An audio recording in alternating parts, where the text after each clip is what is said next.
Inyungu zo kuba mu misho. Natanguye n'ikigisho kivuga ni gute inyungu dukura mu kuba mu misho. Icyo ni ikigisho natanguye, ngiye kugisozera uyu munsi, mbareke mutahe. Baca umugani ngo habwirwa benshi hakumva bene byo, ariko umugani wanjye uyu munsi uravuga ngo bose babwirwa ni ibyabo.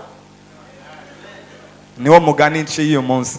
Bose babwirwa uyu munsi ni ibyabo. Ibyo ngiye kubabwira ntabo byahariwe, ibi ngiye kuvuga ni ibya buri muntu. Imana ishimwe. Twatanguye n'ikigisho cyacu rero, nsoza uyu munsi nkazatangura indi semeni nigisha. Ariko weho ukora iki? Ndagira ngo tujyanirane. Wowe ukora iki? Uje hehe? Ukora iki? Winjire mu nzu yawe wugara iki? Usenge so aba hehe? Kandi so akuboneye mu misho azokora iki? Azokora iki? Anafanya nini? Atakuriwadi. So akuboneye mu misho azoguhemba. Mana ishimwe. Murabona aya majambo ari nga, hari abantu bicaye akavuga ati ibyo byose jewe nta mwanya njya mbona, ibyo ari byo byose jewe birangora kubona akanya ko kujya mu misho. Ariko ushobora no gusaka amasaha 5, amasaha 10, amasaha ukagira umwanya wo kujya ahantu, ugafata ikaramu yawe, ugafata Bibiliya yawe, ugafata igitabo cy'indirimbo, ugafata agakarine, ukajya mu cyumba ukicarana n'Imana, kubera ko Imana iraho. Imana iba mu misho, maze Imana mukavugana muri batu, muri bade, nta undi muntu araho, wavuye hanze. Niyo mpamvu ariko wewe uyisenga uje haruguru mu nzu yawe wugara iki? Wugara urugi. Mu kugara urugi bishatse kuvuga iki? Mu kugara urugi ni ukuvuga ngo nta kindi kintu nshaka, nta kindi kintu nshaka kumva, nta kindi kintu ndashaka jewe n'Imana. Ndashaka kuva mu kavuyo, ndashaka kuva mu isoko, ndashaka kuva muri rusange, nkagenda mu cyumba jewe n'Imana, tukabonana gutya vis-a-vis. Ukayibwira nayo ikakumva, ikakumva nayo ikakubwira. Mume amina. So nushaka gusenga, genda mu nzu yawe wugare. Ubwo n'ubuzima shobora kubibabwira kubera ko ni ibintu mba mu minsi yose. Shobora kubibabwira kubera ko ni ibintu umuvyeyi wanjye abamo. Shobora kubibabwira umaze kuba umuco muri ERC restoration ko umuntu ashobora gusiga umugore we akagenda, bakamubaza tuvuye he, urajya he, akavuga ati jewe ngiye ahantu hehe, mu misho. Hehe? Mu misho. Mu misho bisigura iki? Ngiye kubonana n'Imana turi babiri, kuko nta wundi muntu ushaka. Telefone nafunze, ibintu byose nugaye, icyo nshaka ni ukuvugana n'Imana. Wallahi Imana muzahurirayo. Ndabisubiramo, Imana muzahurirayo. So ariko we yusenguje haruguru, twabonye inyungu zitandukanye. Reka nyarutse vuba vuba. Inyungu ya mbere twabonye mu kuba mu misho nuko iyo tugenda dufise ubuzima bwo kujya mu misho. Mu misho ni ahantu dukura ihishurirwa, ihishurirwa ku bibazo by'ubu buzima, ihishurirwa ku mabanga y'ubu buzima. Urabona ubu buzima buri nga hanze, dusohotse ngaha twese nk'ishengero, hano hanze hari challenge nyinshi, hari ibibazo byinshi, hari ibintu biduchallenginga, hari ibibazo, hari ibintu nyine bituma umuntu yumva yabivamo iby'Imana. Ariko iyo umuntu amaze gutahurira ibanga yo kumenya ngo ikibazo cyose mpuye nacyo reka nirukireyo, ingorane zose mpuye nazo reka nirukireyo, ndakurahiye uzabaho ubuzima bwa gikristo unesha. Mu gihe ibindi bikubita abandi hasi, wowe uzaba uri kurabitambuka. Niko na Yesu yari ari kumwe n'abigishwa be bari hejuru ku musozi batatu, Petero, Yakobo na Yohana. Abandi 9 basigaye hasi. Haza umugabo yari afise umwana, amuzanira abigishwa 9 bari basigaye hasi. Hari umugabo yagiye mu misho, abandi 9 basigaye hasi. baramuzana umwana bamwereka abigishwa baramuraba bamujyaho, kuko umugabo yari afite ikibazo cy'uwo mwana maze imyaka myinshi arwaye, ari n'uburwayi amaranye igihe gikomeye. Umwana baramuzana n'indwara amaranye imyaka kuva avutse gushika uko yanganaga, bamwegereza abigishwa bajyaho barirukana, sohoka mu izina rya Yesu, turakwirukanye. Bamwicaraho bashyiraho ibiganza, bamenaho amavuta, bararwaza umwana wapi akabara akabandanya baraba, baravuga bati yo papa w'umwana aravuga ati ibyo ari byo byose aba bantu ni abantu nabonanye bagendana n'umugabo azura bapfuye, umugabo azura, umugabo abonesha abatabona, umugabo amagura ibimuga, umugabo yirukana amadayimoni, ko nabashyiriye umwana wanjye bakananirwa. Yesu avuye mu misho amanukana n'abigishwa, ahageze baramuraba, arabitegereza, bose barushye, nibaza ngo amakanzu bari bambaye yose yari yatose kubera iyasho, yose yatose. Baramuraba bose bava, umwe ajyaha undi ajyaha, asigara umwana aracyakubita amaguru gutya, ibintu byose. Yesu rero ahageze afise ahantu avuye, ariko aba bantu bari hejuru y'umwana hari ikibazo bari bafise, nahishurirwa ku kibazo bari bahuye nacyo bari bafise. Yesu amanutse n'abigishwa, bose bararaba baritegereza, umwami mwenyewe. Muraza abantu bita ba mwenyewe, yageze muri karitsiye mwese murahunga. Kera twari dufise umugabo bita mwenyewe, yanyuraga muri karitsiye twese izina rye ndivuze hari abamumenye, iyo yatambuka gutya twese turavuga wahageze wahitaga wisuganya neza. Yesu mwenyewe anafika, ahageze mwenyewe bose barahunga. Se w'umwana aramuraba ati mwigisha, jewe ikibazo nagize ni iki ngiki, nazanye umwana wanjye ngo bamusenge byabananiye. Arabareba atari ko niba ubishoboye wamukiza. Yesu aramubwira ati nimba mbishoboye ndabishoboye. Arangije abwira umwana, dayimoni vamo. Dayimoni abaragiye, umwana gira gutya rimwe yikubita hasi. Afata umwana amuhereza papa we, amuga ati ikibazo wari ufise ndagisozereye. Impamvu agisozere ni iki? Avuye mu misho afise ihishurirwa ku kibazo yarahuye nacyo. Reka mbandanye mu nyumve neza. Abigishwa baramureba bati mwigisha, twebwe twaraye ijoro, twakubise, twicaye, ibintu byose wakoze tutakoze, twashyize ibiganza, twicariye, twamenyaho amavuta, nta kintu twabonye. Yesu aramubwira, abwira abigishwa bamujyanye mu merero, avuga tumva kirya kibazo mwahuye nacyo nta kindi. Urya mudayimoni nta kindi kimukuraho kereka gusenga gufatanyije n'iki. Mu yandi majambo, iyo mwari kuba muzi ikibazo mukamenya n'inyishu aho iva, mwari kwisonzesha mukanasenga, iki kibazo nticyari kubananira. Mubwire, ukeneye ihishurirwa ku bibazo byose uhura nabyo vya minsi yose. Ihishurirwa ni ikintu gikomeye. Ihishurirwa ryahinduye abagabo ba nyiri korogati, nawe ukaryama ukagira ihishurirwa, ukagira ihishurirwa ryo kuba formire. Umugabo nyiri korogati yararyamye, ari umukene cyane, ari umuyuda akennye, afise ubukene bwamwishe. Imana jisizanaga formire chimique kamwereka uburyo yakora korogati, ubu ari mu ba miliyarderi kuri iyi si ya rurema. Ihishurirwa urarikeneye, keneye ihishurirwa. Mume amini hagije. You need revelation. Imana ishime cyane. Ishurirwa ku bibazo by'ubu buzima, ishurirwa ku ngorane duhura nazo. Reka mbandanye. Icya kabiri twabonye, ahantu dukuri ishurirwa ni mu misho. Urabona iyo wagiye guhura n'Imana muri babiri, ariko muko batu bade bapire, ukaenda ukayibwira na yeye akakumva, akabwira mwana wa humura, niwe nari nkeneye, icara hano, uri ahantu hatuje, ndashaka kuvugana nawe. Mume amina. Icya kabiri twakuriye ishurirwa ryitwa ishurirwa rijyanye no kumenya abotore.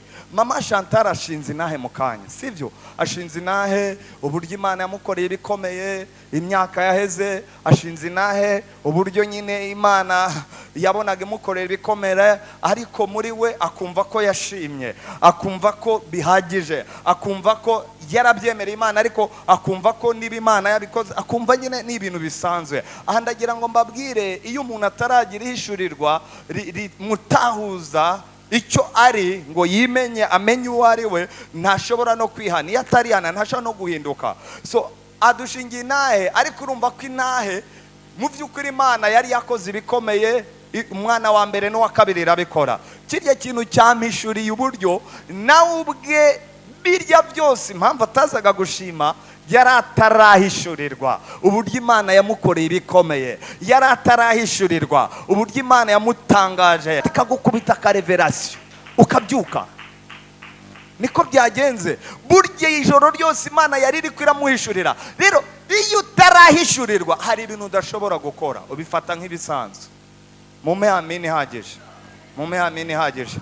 Mu misho ni ahantu tujya tukahakura ihishurirwa ritumenyesha abo turi bo, bidufasha guhinduka tugahabwa n'umugisha n'Imana. Icya gatatu, mu misho ni ahantu tumenya umugambi w'Imana ku buzima bwacu. Ibyo narabibabwiye. Aka kantu mureba ngaha, urabona uwakoze aka kantu, kuba aka kantu kari ngaha kakorewe kugira ngo kajye kadufasha gushyiraho Bibiliya, gushyiraho ibitabo.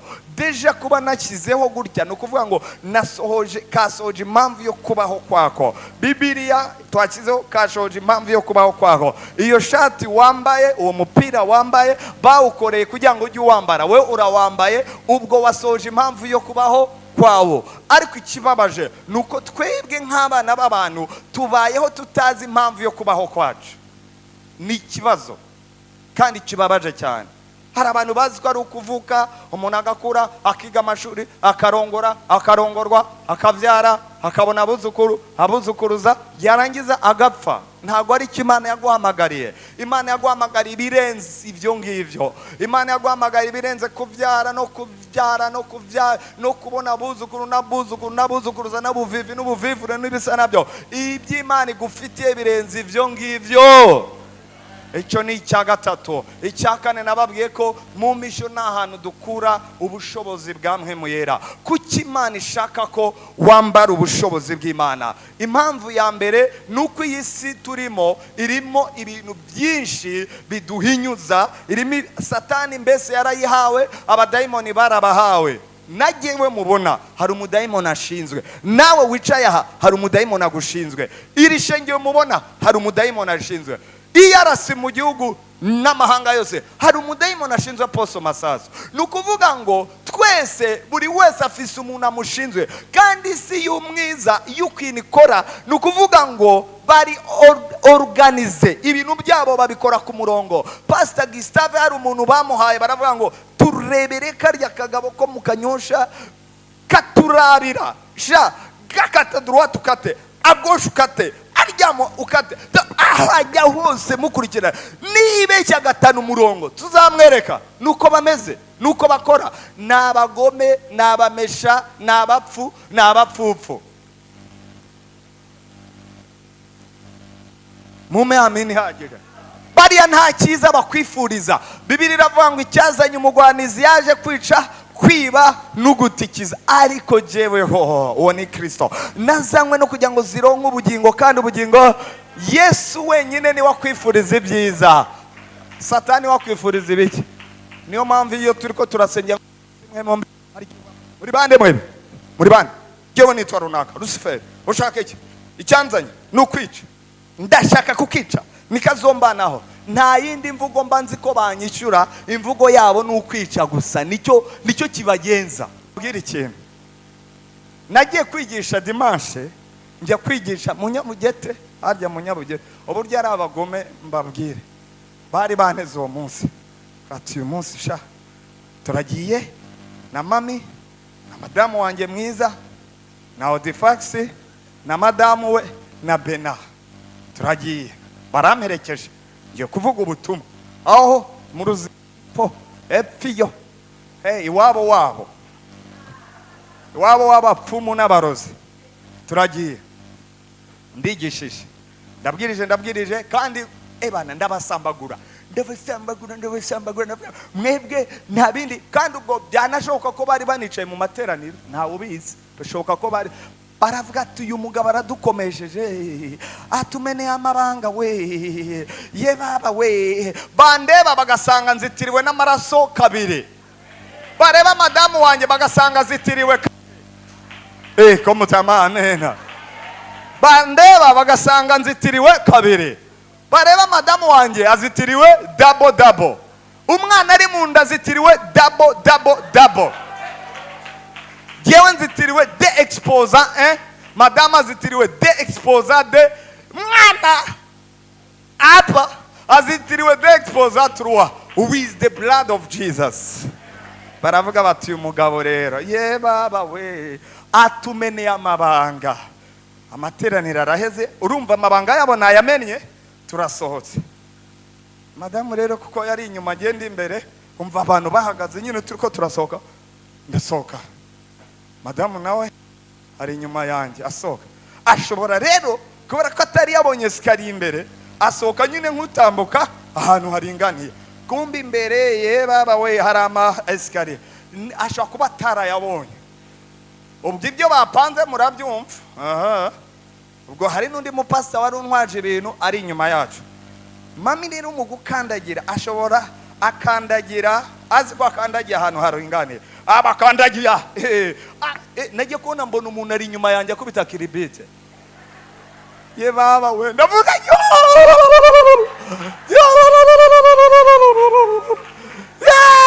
madamu wanjye we,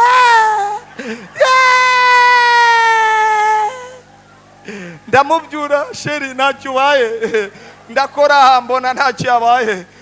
Sheri Satani yaramekuye we, turebe mu nda niba atwikiriwe gatatu. He protected with 3 times.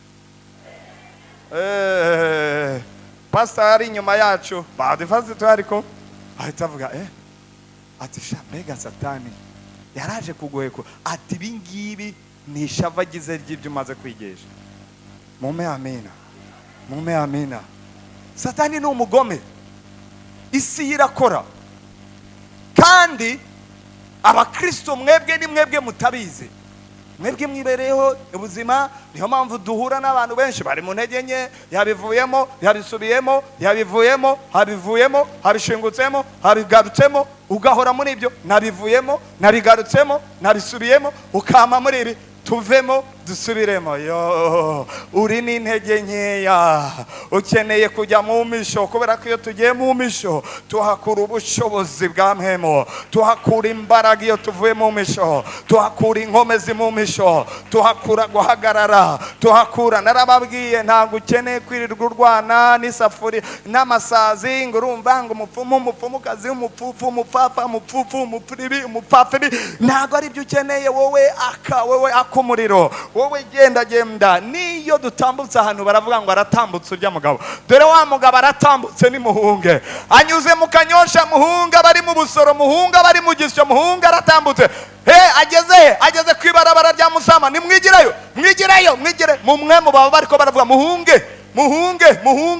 muhungire muri iyo misozi, kuko ariko araduturira umuriro uri kuradusanga. Bikeneye kuba umuriro, bikeneye ko waka imbaraga, bikeneye kuhagarara. Ibyo rero iyo udafise ubuzima bwo kujya mu misho ntabyo uzigera ubona. Yesu Kristo yatanguye igikorwa avuye mu misho. Biravuga ngo avuye mu minsi 40 gusenga no kwisondesha, umugwanizi aza kumugerageza. Munsi yaho havuga ngo asubira iwabo yambaye ubushobozi.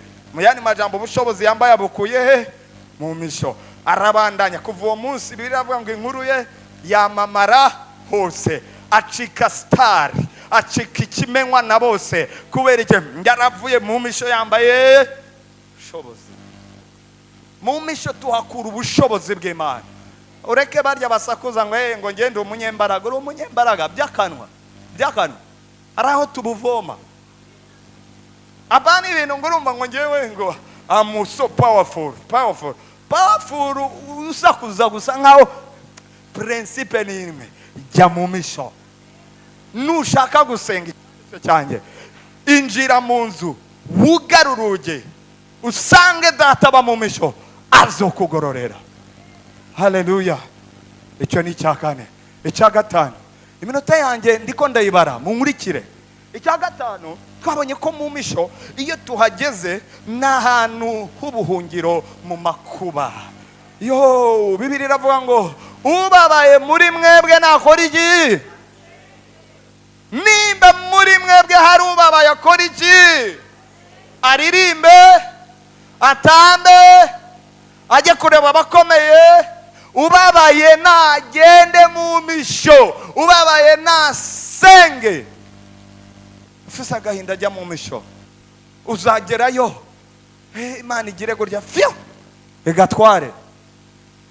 Iyo tugeze mu misho rero bantu bishengero, reka mbasabe iki kintu, uzojya ubigerageza nubabara, nugira ikibazo ugende wiyugarane.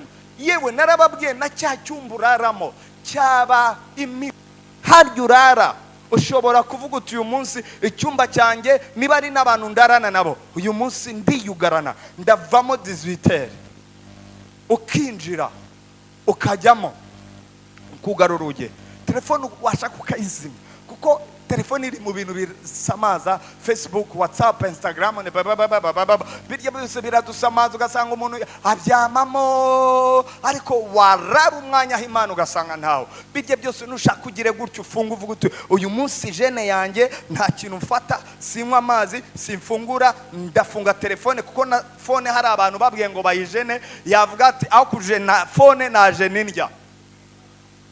Hari abantu ngavuga ati jya kugira ngo njene phone, urakamubwira ngo mbwirirwe uyu munsi ufate ne ya phone yawe ugire gutya, ubundi uvuga uti Mana ndaje, ufate Bibiliya, ufate ikarine yawe, wicare mu cyumba wugare, ubwire abantu uti uyu munsi niba ufise n'abana ubwire nta uri bumbone uyu munsi, hari umuntu ushaka kuganira nawe, uwo muntu ufise audience direct nawe. Urangiza ujye mu cyumba, nurangiza wicare wugare, ubwire Imana. Ndakubwiza ukuri uzavamo ku mugoroba utari wa wundi winjiremo.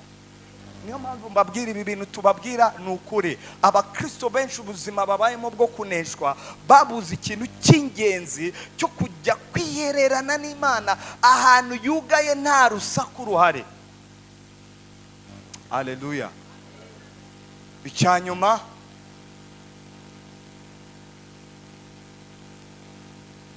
nicyo nabigishije, iyo tugeze mu misho tuhakura kwizera kurongera kwavyuka. Benshi muri mwebwe kwizera kwa benshi muri mwebwe, urabona iki kibanza vraiment, iki kibanza turifuza kukigura kandi dukeneye nibura plus de 250 millions. Kandi buri wese muri mwebwe Imana imumpereye miliyoni, uko twicara turarenga 250, buri wese akanzanira miliyoni. Ni ukuvuga ngo mukavuga pastor, ibyo biseke nushaka ukureho iki kibanza turagira ngo tukigure, buri wese atanze miliyoni ngaha. Ni ukuvuga ngo ejo tukabwira ngarigari teka byako duha ikibanza, reka Imana tuyikure mu bukode tuyishinge iba ahantu hayo. Ariko mwese ntimuri ko murizera ko umwe wese yazana miliyoni tukava mu bukode. Ni bande babyizeye? Ni reba vrema, ni bande bizeye ko Imana yayaguka yazana? Ninde wizeye ko yava mu bukode Imana ibidukora? Nukuvuga ngo watunga miliyoni uzanye hano kugira ngo tugure iki kibanza, desa senkani murarisa. Nukuri Imana ikoze ibikomeye, ukazana miliyoni twese na wundi muto na wundi akomeye. Iki kibanza no guhita tukigura hakaba hacu bwite, tugashinga Imana mu kicaro cyayo, tukayikura mu bukode bwa minsi yose buri kwezi. Noneho Imana ikabidukorera, natwe tukavuga ngo nzakomeza nkwizere kuko imigambi yawe kuri jye ni myiza, nzakomeza. Icyo ntimukizeye, ni wizeye ko Imana yaguha miliyoni. Abashe kuguha miliyoni nta nayandi zago. Miliyoni vraiment ni nkeya. Niba Imana ifatira kuka miliyoni, Imana urayifatira ku kantu nkako, ka miliyoni katoto tu, ka miliyo katoto. Imana irenze miliyoni. Haleluya. Mubyizere. Ukavuga no urumva pastor, urumva jewe urabona ibibazo ngaha hanze iyo bimaze gukubita umuntu, ugasanga uyu munsi umuntu arizera kabisa, arizera ibintu byose abivuga mu kwizera, arizeye, ugasanga umuntu nyine arizera Mana yahaduha harya hano, ugasanga umuntu abaye aravuga Mana wahindura umugabo wanjye, ndabyizeye Mana, umugabo wawe yagukubita rimwe kabiri kandi ari n'umujinya pa umutwe pa kabiri, isengesho ugarukana uravuga ati sha Mana igira amaboko kabisa, sha niba Imana yahindura urya cyewe nzamenya kwirenze. Mana urabona ibibazo bigabanya kwizera kwacu. The more ugenda uhura n'ibibazo ufise n'ukwizera, rimwe na rimwe ukwizera kwawe kuratakara, kukagenda kukaba dispari. Ariko nanone iyo umuntu agenda mu misho, mu gihe yumva yadendebukiye kwizera kwe kwagiye hasi, n'ahantu agera Imana ikongera igacaginga ukwizera muri we, akongera kumva arizera Imana, akongera kumva birakomeye muri we, akongera kumva kwizera kuraduze, akongera kumva biraduze, binatemba, binasirikire mu maguru, binasirikire mu mavi, binasirikire hote, binasirikire mu kichwa, mu macho, mu kanwa, hote binasirikire, akayenda na faith. Ibyo rero tubikura hehe? Mu misho. Uhava wahinduye imvugo, ukavuga ati asha Imana ndabizi umugabo wanjye izamuha agakiza, Mana ndabizi umugabo wanjye asha argenge iminsi izazokizwa, nawe arabesha tu, asha ukavayo imvugo yahindutse kandi wagiye ufite iyindi mvugo.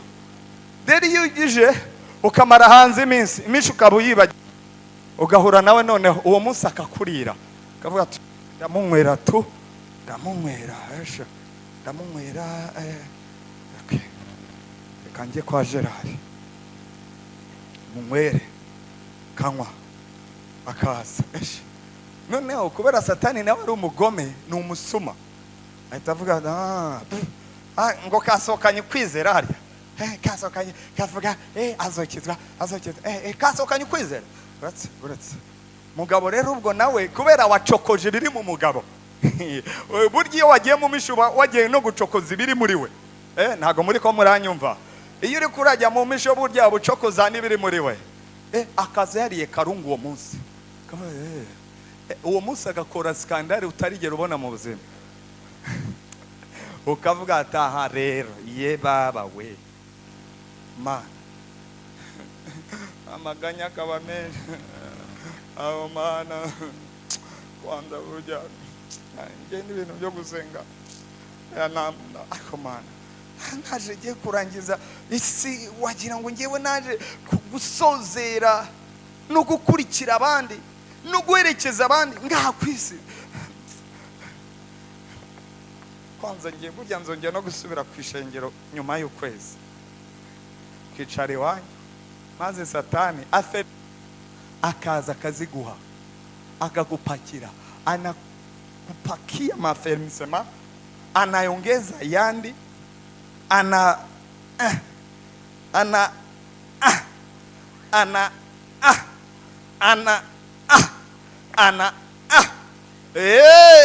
ukavuga ati none ukamera nk'umusazi, ibyo muhirana na kimwe gikora neza. Umugabo nawe aje akavuga mushenzi, uramuga mushenzi kaze, akavuga we muhirimbiri, nawe muhirimbiri kaze. Kera ntiwavugaga, ubusigaye wishura. Raba neza, kamere zose zikazamuka, zikavayo, akavuga ati ukibeca ugaterura ifurusheti nguranera, nanjye urambona jewe ahubwo ndashaka ipanga, ngaho ibeshye, akavuga. Umugabo wawe rero kubera Satani aba ariko aramukoresha, ikintu cya mbere uhita ugira uravuga okay. Umugabo aravuga ati burya baratubeshya ngo barasenga, baratubeshya ko mbona uyu muntu yabaye igikoko kazi, igisimba kazi, ntabwo ari umuntu, si umuntu, ni igiki? Ni igisimba. Reka nkubwire, iyo wumva byabaye gutyo irukire mu mishi. Mu mayamini hagije. Niwumva byabaye gutyo genda hehe, genda hehe. Mu misho niho hantu tujya, none Imana ikongera igakuza kwizera. Burya kwizera ko umukristo kurakura. Bibiliya iravuga ngo umugororotsi wanjye azobeshwaho no kwizera, kandi niyagureka ntabwo azoba akimimbaye. Satani ni umunyabwenge, ni umusuma, ikinaza yiba kwizera muri twebwe, akakwiba kwizera ugasigara. Kandi uri umukizwa utagifise kwizera, nta n'impamvu yo kubaho ugifise. Haleluya. Icyanyuma ikibanziriza icyanyuma, nababwiye ko mu mpisho ni ahantu dukura gushira ubwoba. Turabohoka vrema ku bwoba. Urabona abantu benshi babayeho ku bwoba. Mana we, mbese ko uyu mugore agenda byuha, ko kandi nkunda bonze, mana, byagenze bite? Ibisukari byabaye byinshi, hypertension yabaye nyinshi, ubwoba, ko mbona hasigaye ibiro 5, hasigaye iminsi 15 ngo ukwezi guhere. Mana we, by'umuceri n'ibiharage, baba we, turabaho, ye baba we, mana, ye baba. Uko ikiro kivaho niko tension y'ubwo bizamuka. Uko ikiro kindi kiva, ye ukabaho uri n'ubwoba, ukabaho ufise ubwoba, mbega tuzobaho, mbega tuzorama, mbega yeba ye regidezo yashize, mana we, ye amazi yashize, ukabaho uri umuntu n'ubwoba. Ukicara kuri moto n'ubwoba, ukajya muri viru uvuga ati we never know, sinzi ko nshikayo. Ukabaho uri n'ubwoba, umuntu w'umunyabwoba. Hari abantu bafise n'ubwoba, yanaryama yakije itara bugacya. Barahari ngara abana banjye bajya baza kundaba, akambwira ati pastor rero urumva fise ubwoba, jewe iyo ndyamye sinjya nzimya amatara. Ubwoba ni sinye demoniaque. Ni mwahawe impwemo ubwoba. Signifike ubwoba ni impwemu, kuko mutahawe impwemu y'ubwoba. Impwemu y'ubwoba ni impwemu mbi. Rero hari impwemu iza nk'ubwoba, hakaza n'impwemu iza kubera ibibazo duhura nabyo. Bibiliya irabitwereka mu ngoma za kabiri. Bibiliya itwereka umugabo bita Yehoshafati. Abamoni n'abamowabu baravuga ati uyu munsi tunamukinja, tunamukura, yeye na bwoko bwote bwa Isirayeli. Bakaza bakamurungikira icyeta, bakamubwira Yehoshafati, urya. Abamoni n'abamowabu bose baje gutera Yehoshafati, bagahaguruka bose. Amahanga abiri aje kurwanya n'umuntu umwe bwoko yari Yudaya gusa. Bakaza bose bahagurutse Abamoni n'abamowabu. Ariko Bibiliya irambwira ngo amaze kubyumva Yehoshafati agira ubwoba. Amaze kugira ubwoba, nkunda Yehoshafati cyane. Nago yagize ubwoba ngo ajye kuvuga ngo uwashaka ramfora ahandi mu bindi bihugu by'ababanyi, muri Egiputa, muri Ethiopia. Oya, yaravuze no, Imana yanjye ni fond dans le combat, guerrier fort dans le combat. Kavuga ati no, reka njye gushaka. Bibiliya avuga ngo agira ubwoba kira mu misho, abwira Abisirayeli wose, mwese mwisonzeshe, hakuna kunywa mai, hakuna kufungua, mwete mufate jene. Wanakamata jene, wanakamata mafungo, lakini wanayakamata Abisirayeli na Yehoshafati bari mu misho, bahamagara Imana. Icyabaye ni iki rero? Imana ibwira Yehoshafati iti humura mwana wanjye, humura. Nunyura mu gikombe amazi ntazogutembana, nunyura mu umuriro ntabwo uzoguturira. Ngaya amajambo Imana igitubwira iyo twagize ubwoba tukayihungiraho. Imana amubwira calme, komera, shikama, ndaje. Uru rugamba wampamagaye ndukurwanire, nanjye ndi fondale komba ndaje namuga iryamire iturize. Bibiri iravuga mwumva uko birivuga akiraho deje manuye ingabo zayo z'abamarayika zageze mu bamoni n'abamowabu batangiye bonyine gutemana imitwe.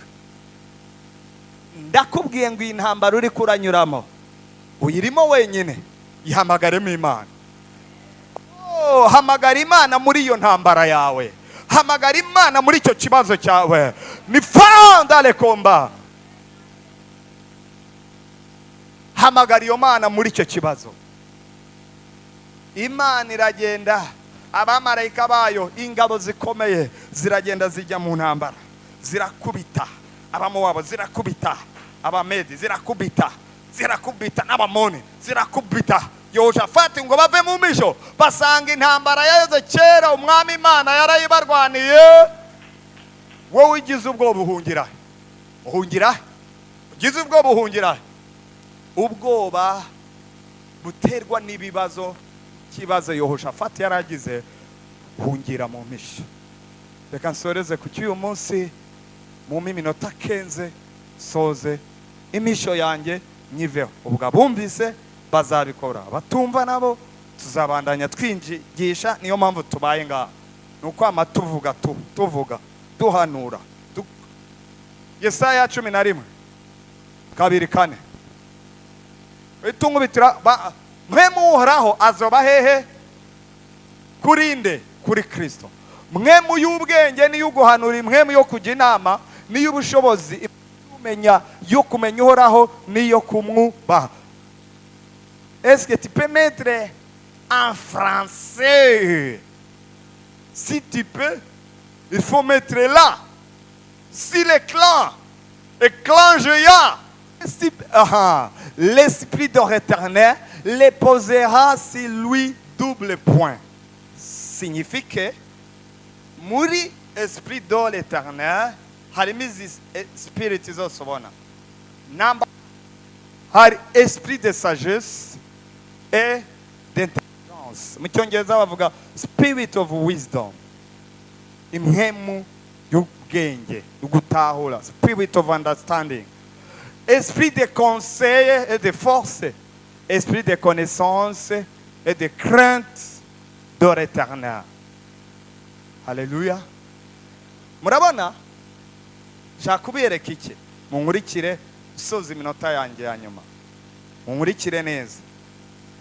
Niba hari ikintu ukeneye mu buzima, ukeneye ikintu cyitwa imwemu y'ubwenge, spirit of wisdom. Bibiri irabitubwira mwemu azoba kuri we, mwemu y'ubwenge. Iyo tujya mu misho ni ahantu twandura imwemu y'ubwenge.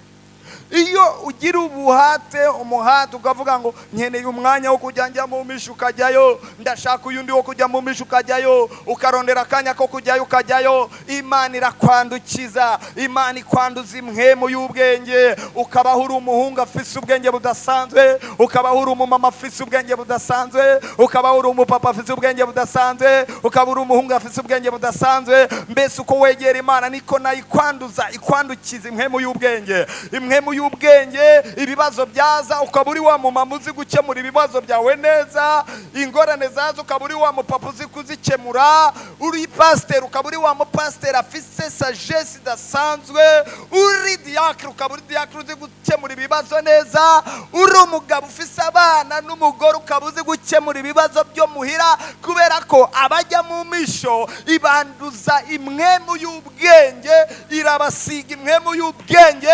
bagenda ari abantu bafise wisdom idasanzwe, bafise ubwenge budasanzwe, bafise ubwenge bw'Imana. Nicyo kintu Imana ikwandukiza iyo ujya mu misho, iyo ugira umwanya wo kwishakirayo, iyo ugira umwanya wo kuyegera, ikwanduza imwemu y'ubwenge, ukagenda uyimota, ukagenda ufise ubwenge, ukagenda ufise sagesse ikomeye. niyo mpamvu ubu uri n'umuhungu mutoya ukabona abantu baba mama barashaka kumva ubwenge bwawe. Ubwo bwenge nibyo Imana yari yarahaye Salomo. Murazi uburyo mama baje baravuga turumva mugabo urumva je umwana n'uwanjye undaraza umwana n'uwanjye undaraza umwana n'uwanjye undaraza umwana n'uwanjye. Salomo aravuga we kuvuga ngo nuwawe nawe ukavuga ngo nuwawe nawe ukavuga ngo nuwawe ndamenya umwana ari uwande nyina muri mwe ninde amagara bagarago munipatie kisu banakamata banamuletea kisu anajikamata anakamata mwana anamukamata avuga ati omba muri mwebwe je kumucamo bipande bipiri tu kimwe ndakigwa mu mama we nawe cyane ariko ubwo n'ubwenge bw'Imana ibyo yarani marakora yarazi byari byo wagira ngo yari kumukana abantu Imana yahaye ubwenge ni kurya bakemura ibibazo. Ntago muranyumva abantu Imana yahaye ubwenge bakemura ibibazo koreya babikemura kandi nta nduri ibaye nta n'intambara ibaye. Iyo agikemuye wewe nyine uhita uvuga ngo amen, no comment, no comment. Barafata ari ba ntago yari kumukata ntugire ngo yari kumukata. Naye mfise igitabo cy'abahamya ate mwete Jehova birimo buryo yarafashe umwana mama aramureba n'umugore muye undi aravuga ati mukate mukinje undi oya n'umugore mumumere aho kubona umwana ari ikiziga nazamubona ari muzima. Salomo aravuga okay ikibazo ngisozereye neza. Umva wowe wagize impuhwe ni wowe nyina w'umwana fata umwana wawe na wowe apu nani muhugira vraiment. So imwemu ya nyuma ngiye kubabwira dukura mu misho ni imwemu twita imwemu yo gutinya Imana. Imwemu yo gutinya Imana. Gutinya Imana ni iki? Abakristo benshi babaye ubuzima bwo kudatinya Imana. Vraiment désolé mbabwira iki kintu. Abantu benshi babaye ubuzima nta la crainte y'Imana nta ikibabamo. La crainte arakora ibyaha mu ngoro y'Imana, araririmba yakoze masturbation, arasenga yikinesheje nta no kwihana masturbation, ararongora abandi ari mu masturbere, arafanya nini ari masturbere, arakora ibiyivye, arakora ibiyasambanye, arakora ibiyishe. Ugasanga abantu ntabwo babagifise bw'Imana, nta gutinya Imana kukibabamo. Abantu ugasanga baye ubuzima nta gitinya Imana, nyine arakora ibintu nk'umugenzo, arakora ibintu nk'umuhango, ariko fiya y'Imana ntikiri muri we. Gutinya Imana ntago kukiri muri we. Ariba, arasambana, kandi uko niko abandanya ari mu bikorwa by'Imana, ibintu by'Imana akabandanya byanduza. Uko akani byamugendekeye mwebwe ntabyo muzuze gusoma Yosuwa ibicindwe.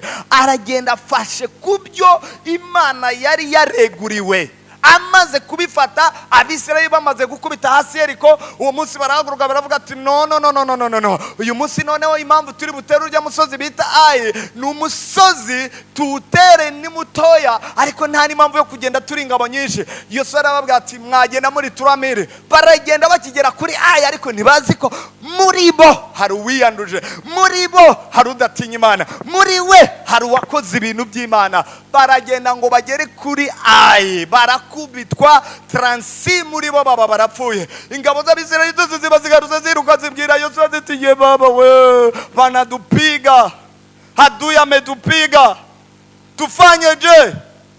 Banamwambia yo haje imbere y'Imana, Mana duhaye umugongo abansi bacu byagenze gute? Gombi muri bo harimo udatinya Imana, yazanye igihano kwishengero ryose. Uko niko bimeze iyo abantu badatinya Imana, bashobora no kuduteza ingorane. One person yari yafashe ku byagezwe by'Imana, arabirya arabitwara abinyegeza mu ihema rye. Munkurikire ndiko ndasozera. Gutinya Imana ni ikintu gikwiye kugaruka mu ishengero ry'Imana, kikongera kigatuza muri twe. Abantu nta gutinya Imana bagifise.